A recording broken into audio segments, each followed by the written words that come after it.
Hello दोस्तों, कैसे हैं आप सभी लोग। उम्मीद करते हैं आप सभी अच्छे होंगे और प्लीज़ चैनल को ज़रूर सब्सक्राइब कीजिए और बेल आइकन को दबा दीजिए, जिससे आपको मेरी लेटेस्ट वीडियो सबसे पहले मिल जाए। तो वापस आते हैं मुद्दे पर। आपको तो पता ही होगा कि रूस और यूक्रेन के बीच काफ़ी ज़्यादा टेंशन देखने को मिल रही है और रूस ने यूक्रेन के बॉर्डर के पास अपने 1 लाख से भी ज़्यादा सैनिकों को तैनात कर दिया है, जिनके बारे में कहा जा रहा है कि रूस कभी भी हमला कर सकता है और यूक्रेन के ऊपर।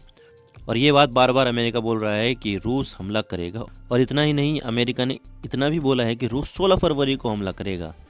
लेकिन दूसरी तरफ रूस शुरू से ही यह कहता है कि उसका हमला करने का कोई इरादा नहीं है। लेकिन अगर यूक्रेन को नेटो में शामिल किया गया तो यहाँ पर न्यूक्लियर वॉर शुरू हो जाएगा।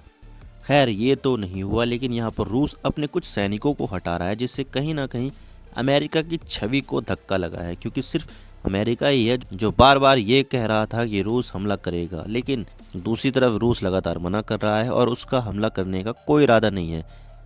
इतना ही नहीं, यूक्रेन भी ऐसा बोल रहा है कि रूस हमला नहीं करेगा। तो यहाँ पर चल क्या रहा है, आज इसके बारे में बात करते हैं और पूरी डिटेल समझते हैं।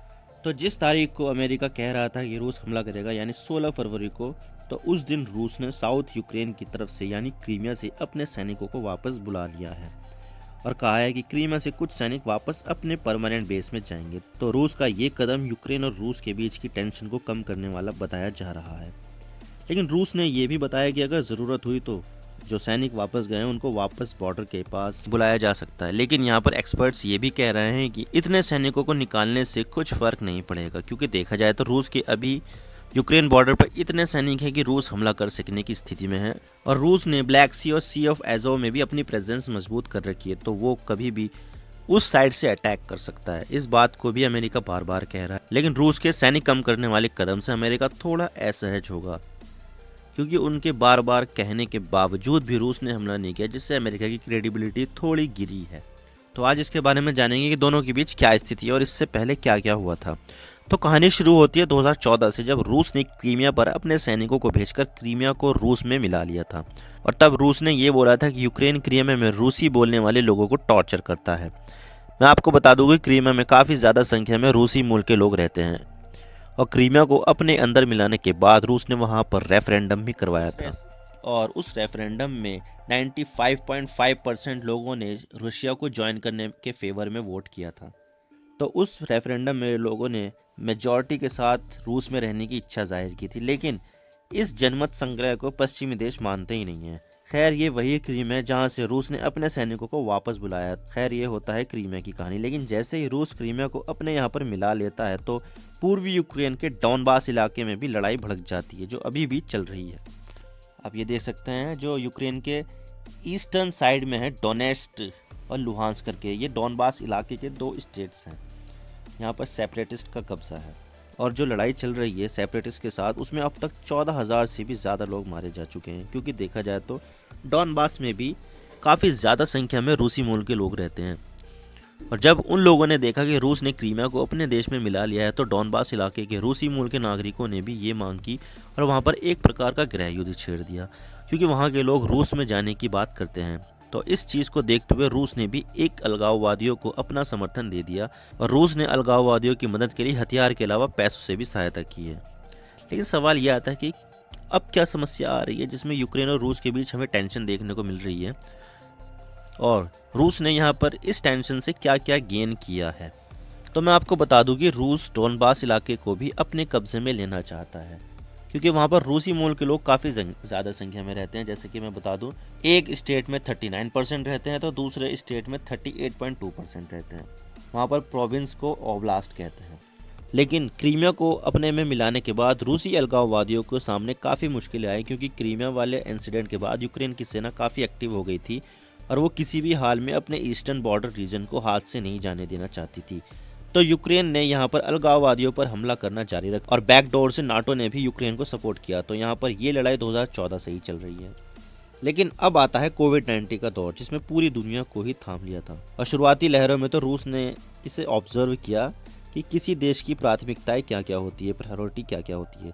तो यहाँ पर दुनिया कोविड के अल्फा वेरिएंट से लड़ रही थी, फिर डेल्टा वेरिएंट ने कहर मचाना शुरू कर दिया।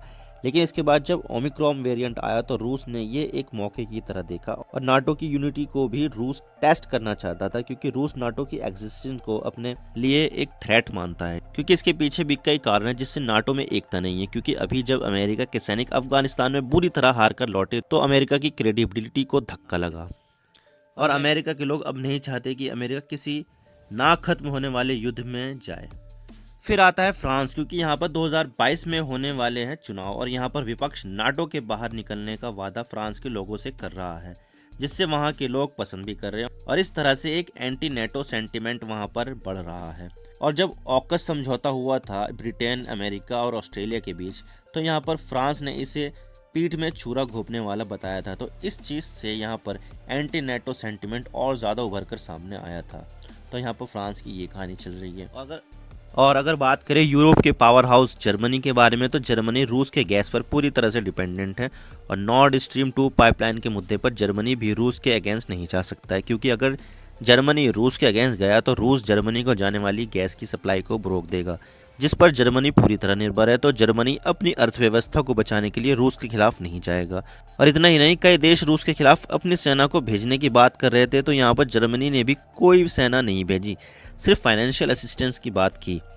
तो कहीं ना कहीं जर्मनी भी अभी नाटो के साथ नहीं है। वहीं दूसरी ओर हंगरी के राष्ट्रपति भी एंटी पुतिन नहीं होने वाले हैं, क्योंकि कहीं ना कहीं नाटो को पसंद नहीं करते हैं वो। और अब वहाँ भी चुनाव होने वाला है जिसमें वो काफ़ी टफ इलेक्शन फेस कर रहे हैं और पुतिन से मदद की उम्मीद लगाए बैठे हैं। तो यहाँ पर हंगरी भी नाटो के साथ नहीं दिखाई देता है। और इसके अलावा अमेरिका के बाद नाटो की सबसे बड़ी आर्मी तुर्की की है, वो भी अभी नाटो के साथ दिखाई नहीं दे रहा है, क्योंकि इसके पीछे तुर्की और रूस के डिफेंस संबंध। तुर्की दुनिया की सबसे एडवांस माने जाने वाली मिसाइल डिफेंस सिस्टम S-400 को रूस से खरीद रहा है और इसके लिए अमेरिका ने तुर्की पर सैंक्शंस भी लगाए हैं। लेकिन फिर भी तुर्की इस डील में आगे बढ़ रहा है, जिससे तुर्की के संबंध नाटो के साथ अच्छे नहीं हैं, खराब हो रहे हैं। तो अब अगर ओवरऑल देखा जाए तो कोविड-19 वाले दौर में रूस ने अपने सैनिकों को यूक्रेन बॉर्डर पर भेजकर बिना कोई गोली चलाए ये लड़ाई जीत ली है, जिससे उसने अमेरिका को भी दुनिया के सामने उसकी क्रेडिबिलिटी गिराई और साथ में उसने नेटो की यूनिटी भी चेक कर दी। और उसको ये पता चल गया कि यहाँ पर अगर कभी भी रूस यूक्रेन पर हमला करेगा तो नेटो कभी भी रूस के साथ युद्ध में नहीं जाने वाला है। नाटो बस इतना कर सकता है कि वो कुछ सैंक्शंस लगा दे रूस पर, लेकिन रूस को सैंक्शन से कोई फर्क नहीं पड़ता है, क्योंकि देखा जाए तो यूरोप पूरी तरह से रूस की गैस पर निर्भर है और वो गैस रूस काफ़ी सस्ते दामों पर यूरोप को सप्लाई करता है। तो अगर ज़्यादा सैंक्शन लगाए तो वो पुराना एग्रीमेंट रूस खत्म कर देगा, जिसमें रूस यूरोप को सस्ते दामों में गैस प्रोवाइड करता है। तो यहाँ पर ये सारे पॉइंट रूस को फेवर करते हैं। और जैसे कि रूस ने अपनी सेना को वापस बुलाने का फैसला किया है, इसका मतलब ये नहीं कि रूस हमला नहीं करेगा। अभी भी बॉल रूस के कोर्ट में है और वो जब चाहे तब एक्शन ले सकता है। यूक्रेन के ईस्टर्न बॉर्डर पे अभी भी लड़ाई चल रही है और रूसी मुल्क के लोगों को बचाने के लिए रूस फ्यूचर में एक्शन ले सकता है। तो ये कारण है जिससे हमें रूस और यूक्रेन के बीच टेंशन देखने को मिल रही है इस समय, जो कभी भी युद्ध का रूप ले सकती है। लेकिन रूस ने नाटो की यूनिटी नाप ली है और ये बात उसके फेवर में है कि नाटो में यूनिटी नहीं है। तो आप क्या सोचते हो इसके बारे में, हमें कमेंट सेक्शन में ज़रूर बताइएगा। वीडियो पसंद आया तो वीडियो को लाइक कीजिए, शेयर कीजिए, चैनल पर नए हो तो चैनल को ज़रूर सब्सक्राइब कीजिए, बेल आइकन दबा दीजिए। मैं मिलता हूँ आपसे नेक्स्ट वीडियो में। Thank you for watching.